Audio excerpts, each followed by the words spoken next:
Good morning, Thomas. Good to see you. Could we start off with the team news, first of all, ahead of the game? Yes, we can.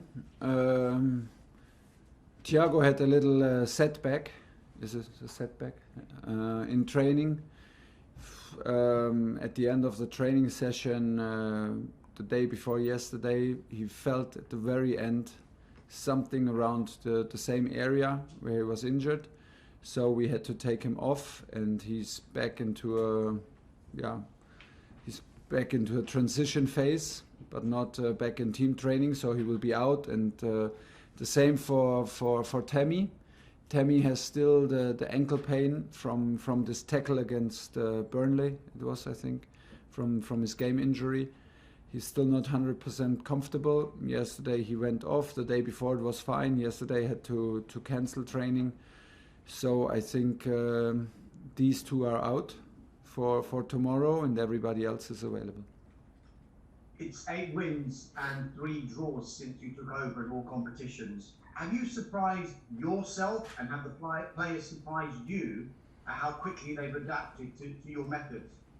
I don't know if surprise is the right word, because that would mean that we did not allow ourselves to achieve things like that, and that's not the case.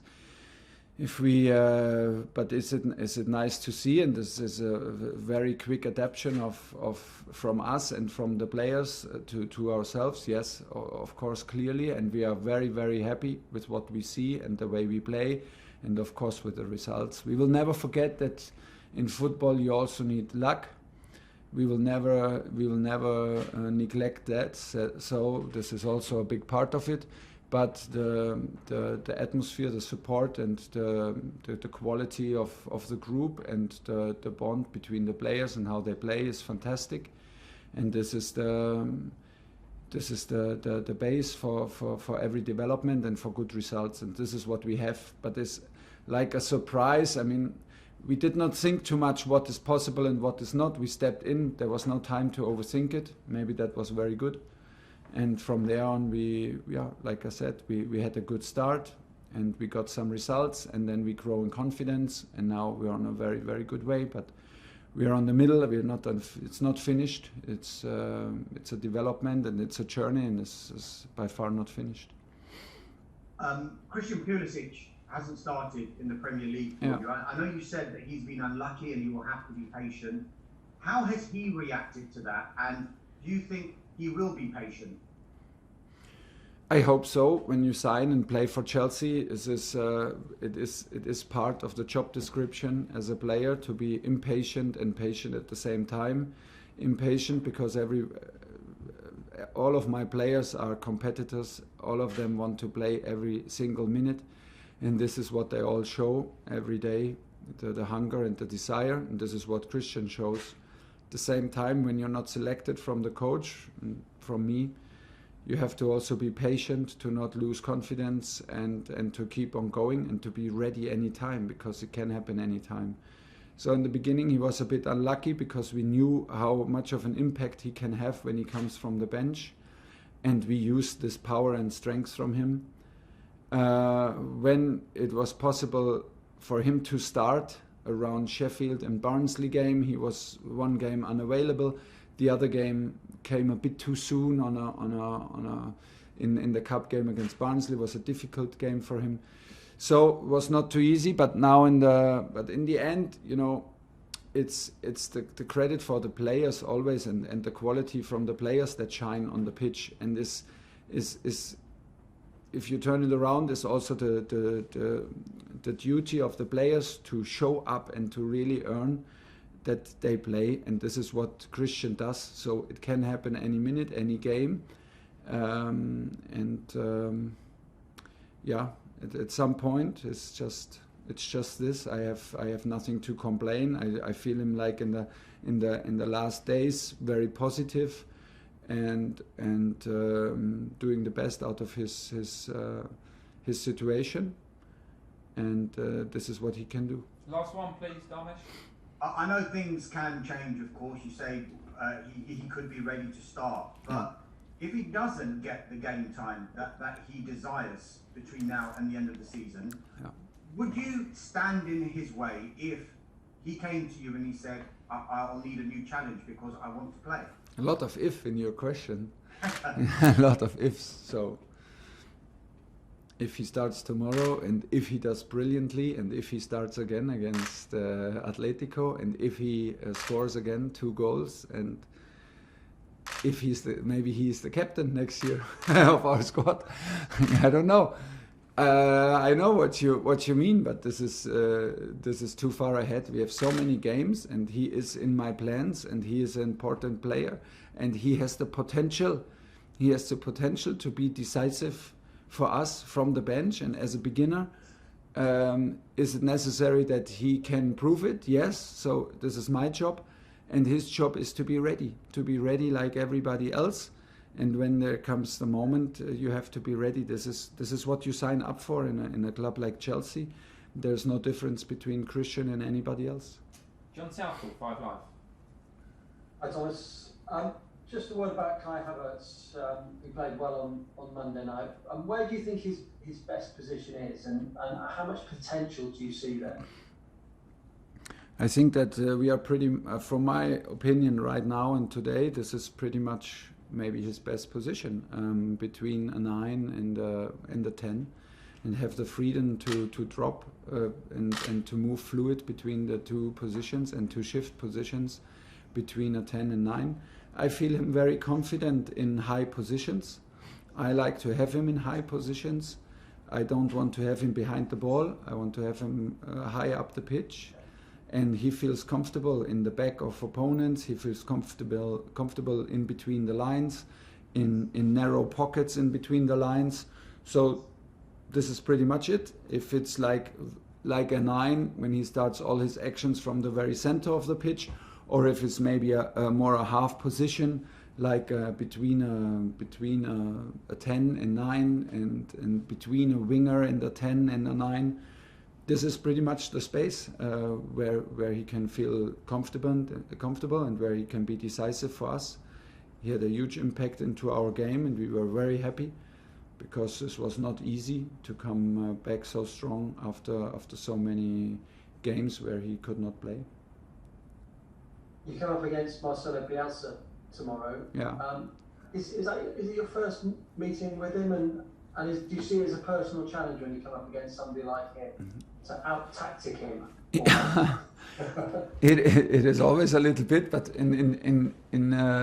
it's always a challenge, but never too personal. I mean, when you're a manager in Premier League, like I said in the very beginning, you have this challenge that you face all these big clubs with a huge reputation. And I remember Leeds United when I was actually a player in second division in Germany, in Stuttgart, and VfB Stuttgart played against Leeds United, this famous game where there was like a mistake in exchanging players, and then it has to be retaken. So it was more or less a Champions League game from Leeds United. And so there are big teams out there, like tomorrow again, with big history, strong players, strong managers, and Bielsa is clearly one of the most fascinating managers out there. A big personality for sure, but it's like with any other game, it's not like I have I put the pressure on myself that I personally have to beat or out-tactic Marcelo Bielsa. This is not how we approach, or I approach games. I want to not interfere my team, hopefully, and not disturb. This is the secret. So we will totally focus on us, what to do, how to attack, how to defend. They built clearly a strong squad with him to be promoted, and to play seasons like this is amazing. Last one, John. Just on Tammy, how long do you think he'll be out for? Is it a serious ankle injury? I'm a bit concerned because it's still the pain from the tackle against Burnley, and so we're talking about a long time now, where he does not really feel 100% free and comfortable, and I can see it in training. And in training, even if he finishes training, I see that it's not the 100% that he has trust or that he feels totally free. So yeah, I'm a bit concerned. At the same time, I have 100% in our medical department, and the guys are fantastic and they take care now. It was a bit of a setback yesterday that he had to leave the pitch after warm-up or during the warm-up, but he gets all the time he needs, and first of all, it's the most important that he feels safe and free and feels zero pain, and then we can think about his comeback. James, talk sport. Thomas, Leeds has got a very unique style of playing. Yeah. What have you made of Marcelo Bielsa's tactics, and how do you counter them and beat them tomorrow? Nice question that I cannot answer in detail, but yeah, he built a strong squad. His style of play is very unique, it's very intense. We see this in all datas from them. We see it even in last season datas when they played against Chelsea. So it is a very intensive game. It's a game with a lot of intensive runs from Leeds, a very flexible midfield where they change positions all the time. So very, very attacking side. They try to win every game. If you look at their results, I think they have only 2 draws until this moment. So they are brave, they are courage, they trust in their physical ability and in their capability of high intensity runs, and you have to match it. If we can control the game, okay, we try to, but there will be moments in this game where you simply have to match all the physicality, and we need to find a squad that is ready for that. We had some pictures from the pitch, so we also have to adapt to by far not like a standard that we are used to play on. So a lot of things to adapt and to be ready, and this is our job. I spoke to Andreas Christensen yesterday, and he said we're not going to stop chasing second or third. Is that the way you're feeling about things, looking upwards rather than at those sides trying to catch you in fourth? Yes, but for me personally, upwards means also always the next match, because there is in football very, very easy said, like there's no harder match than the next one. And this is tomorrow. And if we take care about our performance, and if we take care about our mentality, and if we take care about our attitude, then we increase the chance to win. And if we win, the table takes care of itself. It's like this. So looking up front, I'm happy when Christian says it like this, but we need to stay hungry, and we are in the middle of that race and of the challenge. Where we want to end up is very clear, and tomorrow is a big part of it, and looking up front for me is looking up to Leeds. Olivia, PLP. Hi Thomas. Hi. Just a word on Thiago Silva. Obviously he's not available for the game, but when he is fit, him and Andreas Christensen have both sort of occupied that central sort of position in the 3. Yeah. Is there have you been thinking about perhaps trying to get them into the team together, or when they're both fit, or do you think it's more one or the other? No, absolutely not. They can for sure play together, because I'm very sure that Christian can play on both sides in the back 3. They can play together when we choose for a back 4. They can be together as centre backs. And like I said, in the back 3, I think that the position in the middle is the best for Thiago, and for Andreas on the same level, but Christian can play on both sides, so no problem there. Okay, last 2. We've got time for Nick Purewell and then Gavin Cooney to finish. Nick. Hi Thomas. Just on the size of the squad, is it too big, or is it actually the right size? Because obviously you've talked about the demands of playing in the different tournaments, high-level competitions. Have you actually got the right size of squad? Perfect size of squad. Big credit for our physical and medical department, that we can choose from so many players. And that we are lucky with not having injuries for too long and for too many players. We have a perfect size of squad. The only thing that I'm missing is to have the possibility of 5 substitutes use more players, because it's like since many years a concern of mine, and since many years I'm saying we have to have the possibility to use more of our players. If 10 players play and I can only substitute 3, I have so many players that are not happy, that I cannot reward.